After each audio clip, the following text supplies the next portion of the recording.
If you're seeing this, that means the rapture happened and you were left behind, and I was also left behind. But maybe not, because I'm filming this last night, Monday night. So if you're seeing this on Tuesday morning, did the rapture leave you behind and maybe I'm gone? I don't know. Leave me a comment. If I reply, maybe I'm still here. If I don't reply, maybe I was raptured.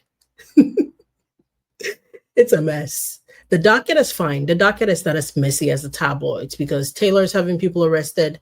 Blake has coping mechanisms that are very, very bizarre. I'm going to catch you up on all of that stuff. Let's get into it. Meet me on the other side. F around and find out. F around and find out.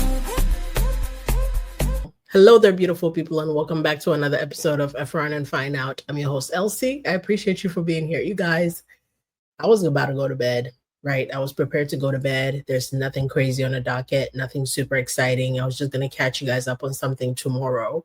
And then I saw the Taylor Swift news and I was like, what? And the further I read, the further bizarre it became. So I was like, no, I have to tell you guys.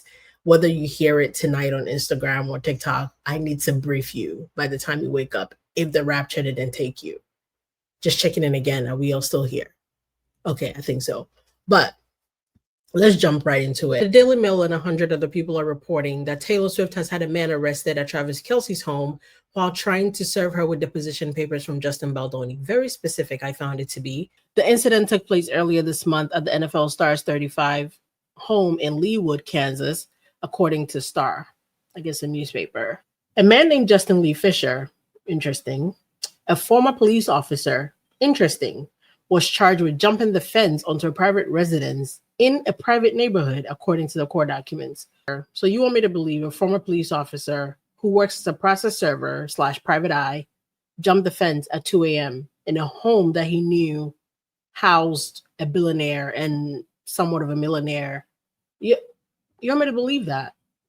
Okay, let's say I do. Let's say I do believe that. What proof do we have that he actually was sent there by the Justin Baldoni team to serve documents? And even if that is a fact, what proof do we have that they told him to go jump the fence at 2 a.m.? Right? Further down, I'm going to explain to you why this doesn't really match up for me.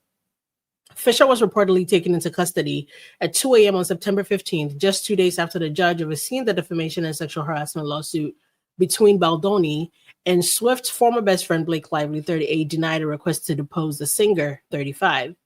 It's unknown if Fisher was successful in serving the pop star, who was reportedly also dealing with an alleged stalker before his arrest.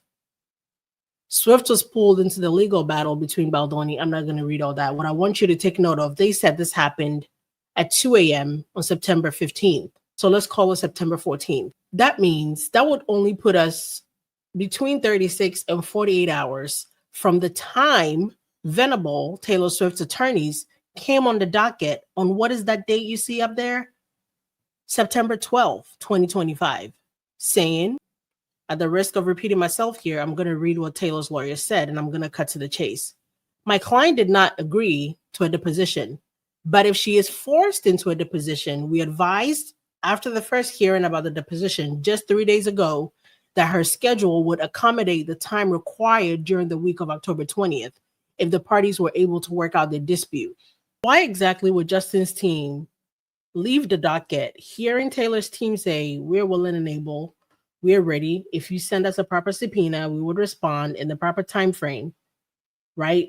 Just mere days after the judge has said, yeah, it's a no-go.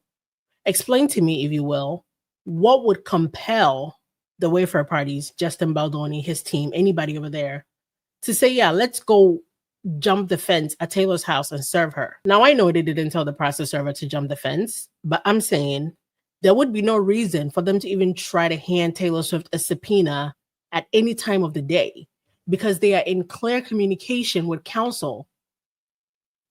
If the Wayfair parties are in clear communication with Venable and they're communicating and Venable is on the docket saying, hey, if you tell me to, we will show up. Why would they bother? Why would they even waste their time to go serve Taylor directly when they could just give the documents to the lawyer? Are you picking up what I'm putting down? Like, let's forget about the fact that the man is a police officer. Let's forget about the fact that he's a process server who works as a process server who should know the parameters as far as trespassing, because technically Process servers cannot trespass. They're allowed on properties. Like if he knocked on the door and said, I'm here to serve a subpoena, they're supposed to open the door for him. He wouldn't need to jump a fence. So why would that happen? And again, why would they even need to serve Taylor at all when they're in clear communication with her attorneys and they could just serve the attorneys? Again, the attorneys could just receive the subpoena on her behalf. Do you see where I'm going with this? So it's starting to look like it's a scheme that Blake and Ryan set up. And the man's name being Justin is also not lost on me. Fisher told Star of the incident, I wasn't hurt or anything besides being arrested for doing my job and possibly losing my private eye license. He's scheduled to appear in Leawood Municipal Court on October 15th, a month after the incident. Baldoni claimed that he felt blindsided, and I'm not doing all of that. We already know that. Again, and it's also sounding like he went to the press, right? It's also sounding, the further you read the story, it's sounding like this fisherman is the one that contacted the press, or the press contacted him, and he had no qualms about giving a quote. Why would he do that? And if he was working with the Wayfair parties or whatever, why wouldn't they jump in front of this before letting him just blabber to the press? Something here doesn't make sense. I mean, anybody in this case or anybody on the internet who knows enough about this case, I could get up right now and print some papers off the internet and find somebody's address and try to jump the fence and say, hey, I'm here to serve papers from this person. And I could be lying. So I don't know what kind of weight I'm putting behind this. I mean, this just happened tonight. This information at least came out tonight. I wonder if the Wayfair parties have anything to say about it in the morning. I don't foresee them spending time to talk about it because it could just be like, it's not that deep to them. But again, it's interesting at the very least that this Justin man who was a cop, keep in mind, like I don't see it. Something is off here. So let's do some quick math here. If 1 + 1 is 2 and you need tequila to make margaritas, then Blake Lively and Ryan Reynolds send this person to jump the fence. Yeah, I'm always right. I know. All right. Jump into another story that I wanted to catch you guys up on a couple of days ago, but I got distracted. Did you guys hear about Blake Lively's coping mechanisms? Well, if you didn't, I'm here to catch you up on that. So the Daily Mail reported a couple of days ago that Blake Lively is leaning on art as her escape amid her fallout with Taylor Swift and her highly publicized lawsuit with her It Ends With Us co-star Justin Baldoni. On Wednesday, last Wednesday that is, she shared on her Instagram that she's turned to watercolor painting as a common outlet in recent months, calling it cheaper and more peaceful than most coping mechanisms. Okay. I found these Emily Leck Studio watercolor books in a little store this summer and fell in love. I wonder if it was before or after she was seen in New York acting a fool. Then she came on the internet to try to clean that up, right? She wrote over a photo of one of her completed projects, a pastel pink layer cake decorated with strawberries in her post. I'm sorry, but didn't she say somewhere that she has too many kids, so she doesn't have time to do anything? I forget what the context was, but she said something to the effect of, I have too many kids. I don't have time to, I think she said, read a book or whatever it is that she said. So now you don't have too many kids to color and decorate cakes. Interesting. Okay. Her post Lively explained that the guide art books, which are $24, so this is an ad, provide both a sketch, a template, and a reference photo, allowing her to unwind while still making each painting her own. You kidding me? You can take as much or as little as you like. You can make the painting your own. She told fans, I'm sorry, no. I'm not going to sit here and explain to you guys this woman painting and watercoloring or whatever it is she's doing. Are you kidding me? Let's just take a look at this said painting and cut bait, because I'm not. Oh my God. Jesus Christ. Can you imagine sitting there at your big age to do this? And I know this doesn't have to take a lot of time. The point is, she said she had too many kids to read a book. So she should have too many kids to color. I guess it's safe to say the coping mechanism of watercoloring and finger painting or whatever she's doing at the house is not working, because last night, if you guys follow me on Instagram, you got a glimpse of this. She took to Instagram and decided to post a carousel of, multiple images from Gossip Girl, where this is the caption she wrote. The summer Gossip Girl turned 18. Okay. She's riding the coattails of the summer I turned pretty. This show was my college. It was my education. We can tell. we can tell. Was my social life, my hard work, that's a stretch. My late nights, my early mornings, my teacher, New York City and Silver Cup Studios, and sometimes Paris. Was my campus for 6 years and didn't learn shit. So many memories. What a decade. What a university. These are the images she posted. You're going to find her and Leighton front and center. Her purporting to be best friends with Leighton. Leighton doesn't know you. Now you're wondering who is tagged in these images, who liked this, who commented under it.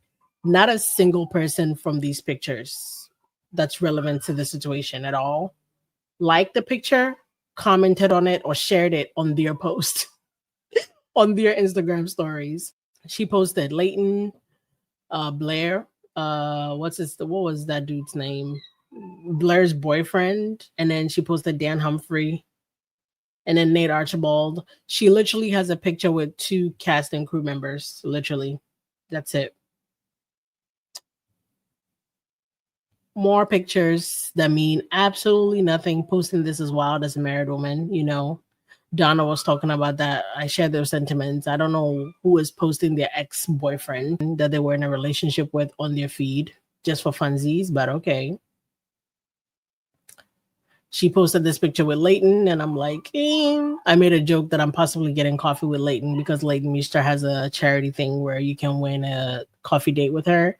And I keep saying I'm going to win it and I'm going to ask questions about Blake. But yeah, she went down memory lane posting a plethora of these. My absolute favorite is this here corner pic. I'm going to zoom in and show you guys. This is my absolute favorite picture as we speak. I'm going to be using it for everything moving forward. But yeah, she posted these images. I don't know what they were supposed to mean for us, us regular folk. But I'm going to go ahead and just guess that the coping mechanism of finger painting and color painting has stopped working for Blake Lively. And for that, we thank God. I'll let you guys know if I'm still here tomorrow night. If the rapture didn't take me, we'll come back here and we'll have another chat. This was just a quick yap session. If anything else comes on the docket, I will catch you up and I'll let you know. I appreciate you for being here. Please remember to like, share, subscribe, leave a comment, and I'll see you in the next one. Have yourselves a great day. Bye-bye.